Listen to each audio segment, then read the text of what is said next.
use those. I've got the black texture and put some rings on there, so you can pretty well just visually line it up. Otherwise, it's handy to learn how to tap on centre, which is just where you hold your left hand there and tap it with your right until it goes in the middle, which is harder than it looks.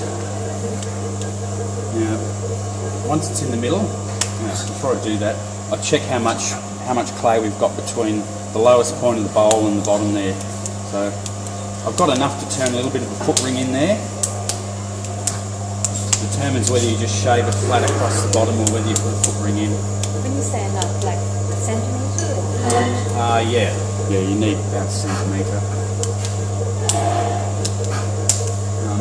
The first thing I do, I go right in the very middle and just put a little hole in it. I put my longest finger in there and I hold onto my turning tool really, really firmly, like right at the end of the turning tool there, and I connect it up to my thumb. I hold that and I brace myself against my knee there and bring that point down really firmly and make like an incision like that. So it's a clean cut, and then hold the tool down and get rid of the outside there. At the same time, I've still got to hold my finger in that little hole to keep a little bit of pressure downwards on it. Otherwise it's easy just to grab and it flies off.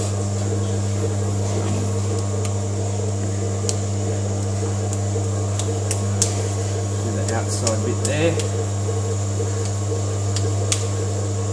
Now that little part of the bowl that I'm turning, which is the bit between there and there, I like that to be flat, straight. I don't want the curve to start at the junction of the foot ring and go over, because otherwise when you turn it right way up it looks really heavy.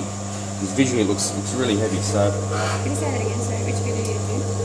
Yeah, this the bit I'm working on there, like that part between there and there, I just want it straight. So if you held a ruler on there, you wouldn't see any light. That would be flat, and then that goes from that flat area into the curve that reflects the interior of your bowl. I also like, and these are just what I like, is the angle of my foot ring comes out a bit. I think it gives it a bit more elegance, it gives it lift, and it makes it more stable. So that angles out a bit.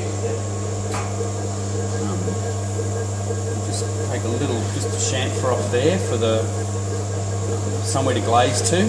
So that's that bevel that gives your glaze a little bit of grace. And now I hold the turning tool like a pencil, connect everything up again, and even what finger on my right hand is not doing much, I get that to run around the outside of the foot ring. See how everything's all connected there? And then I can carefully bring the tip of that turning tool down and make another cut, and then get out of there. Now what it's given me is an even foot ring. It's even thickness. It's not, I haven't got thin on one side and thick on the other. Those two clean incisions will give you that even foot ring. And then I'll take that away.